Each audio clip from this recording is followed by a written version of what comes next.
दोस्तों, आज की हॉरर स्टोरी सुनाने से पहले मैं आपको एक इंटरेस्टिंग सा स्टैट बताना चाहता हूँ। हमारी कहानियाँ देखने वाले 80% लोग ऐसे हैं जो हमारी वीडियोस एंजॉय तो करते हैं, लेकिन उन्होंने हमारा चैनल अभी तक सब्सक्राइब नहीं किया है। अगर आप उन 80% लोगों में से हैं, तो बस आपको एक छोटा सा काम करना है। इस वीडियो के नीचे आपको एक सब्सक्राइब बटन दिख रहा होगा, बस उस सब्सक्राइब बटन को दबाना है।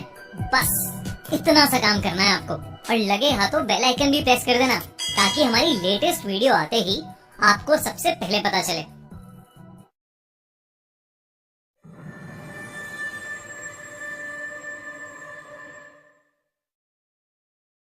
कोटा's हॉन्टेड पैलेस, ब्रिजराज भवन। कोटा इंडिया की एक ऐसी जगह है जिसका नाम शायद ही किसी इंडियन ने ना सुना हो।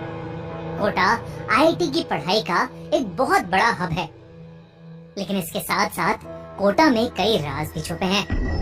कोटा में एक ऐसा पैलेस है जिसे लोग भूतिया मानते हैं। कोटा का ब्रिजराज भवन पैलेस आज से लगभग 200 साल पुराना है, जो अब एक होटल की तरह यूज किया जाता है। लेकिन कहते हैं कि ये पैलेस देखने में जितना खूबसूरत और शानदार है, इसकी कहानी उतनी ही भयानक है। लेकिन कोटा के एक कॉलेज में पढ़ रहे मोहन को इसका अंदाजा नहीं था। मोहन हिस्ट्री का स्टूडेंट था और अपने प्रोजेक्ट के लिए मोहन को किसी 3 हेरिटेज बिल्डिंग्स पर रिसर्च करनी थी, और मोहन ने उनमें से एक हेरिटेज बिल्डिंग चुनी, कोटा का ब्रिजराज भवन पैलेस। और शायद उसकी यही भूल उसे बहुत भारी पड़ने वाली थी। रिसर्च के लिए स्पेशल परमिशन लेकर एक शाम वो अपनी दोस्त और प्रोजेक्ट पार्टनर शिखा के साथ ब्रिजराज भवन पैलेस पहुंच गया। वैसे तो मोहन के कोटा में रहने वाले एक दोस्त ने उसे बताया था कि ब्रिजराज भवन पैलेस हॉन्टेड माना जाता है और उन्हें रात होने से पहले वहां से निकल जाना चाहिए। लेकिन मोहन इन सब चीजों में नहीं मानता था। जब मोहन और शिखा वहां पहुंचे तो वो पैलेस बिल्कुल बाकी पैलेसेस की तरह नॉर्मल लग रहा था। पत्थर से बनी हुई दीवारें, बड़े बड़े गार्डन्स और खूबसूरत नक्काशी। मोहन और शिखा पैलेस की रिसर्च में इतना बिजी हो गए कि रात कब हुई उन्हें पता ही नहीं चला। वो दोनों पैलेस से बस जाने ही वाले थे कि मोहन को पैलेस के कमरे के सामने से गुजरते हुए एक बहुत ठंडी हवा का झोंका महसूस हुआ। वो वहीं रुक गया और उस कमरे के बंद दरवाजे की तरफ देखने लगा। मोहन को अचानक ऐसा लगा कि जैसे कोई उस कमरे के अंदर बैठकर रो रहा है। मोहन शिखा की तरफ मुड़ा और शिखा वहां नहीं थी। उसके साथ चलते चलते अचानक से शिखा कहीं गायब हो गई थी। उधर अंदर से आ रही रोने की आवाज एकदम से तेज होने लगी। मोहन को अब हल्की हल्की घबराहट शुरू हो गई थी।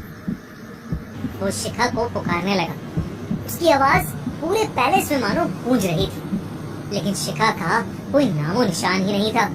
अब उस कमरे से आ रही रोने की आवाज और तेज हो गई। मोहन को ऐसा लग रहा था कि कोई आदमी दर्द में गुर्रा रहा है और जोर जोर से रो रहा है।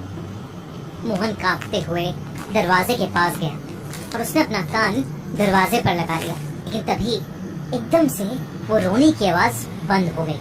उस कमरे के दरवाजे पर ताला लगा था, तो मोहन दरवाजे पर लगी खिड़की से अंदर झांकने लगा, लेकिन अंदर उसे कोई इंसान नहीं दिख रहा था। वो वहां से जा ही रहा था कि अचानक वो बंद दरवाजा अपने आप खुल गया।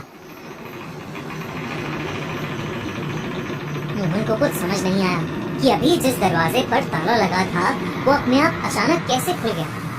मोहन हिम्मत करके उस दरवाजे के अंदर चला गया। उसने देखा कि कमरे के कोने में एक रोटेटिंग चेयर पर एक हट्टा कट्टा आदमी बैठा है, जिसकी पीठ मोहन की तरफ है।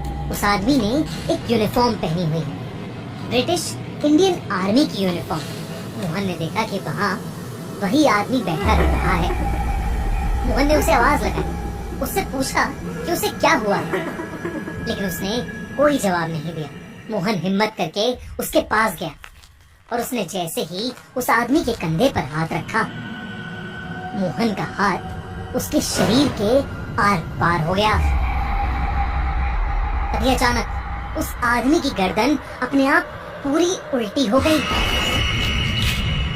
उसकी एक आंख फूटी हुई थी और दूसरी आंख बिल्कुल सफेद थी।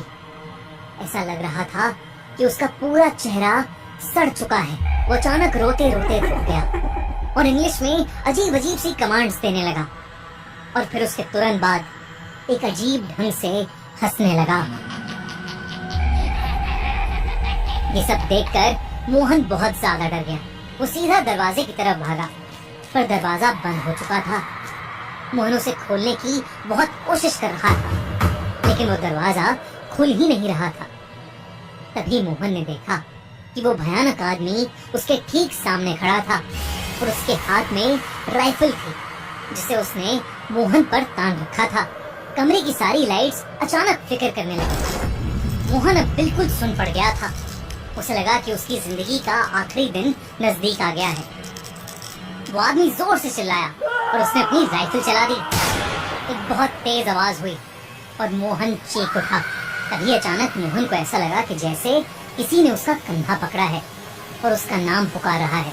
उसने आंखें उठाकर देखा तो सामने शिखा बैठी थी। वो मोहन को होश में लाने की कोशिश कर रही थी। ये देखते ही मोहन एकदम हैरान रह गया। उसने आसपास नजर घुमाई तो सब वैसे का वैसा ही था।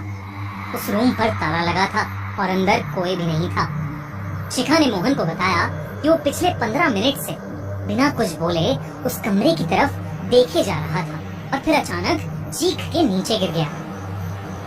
मोहन को पहले तो कुछ समझ नहीं आया कि उसके साथ अभी क्या हुआ था और शिखा उसे क्या बता रही है।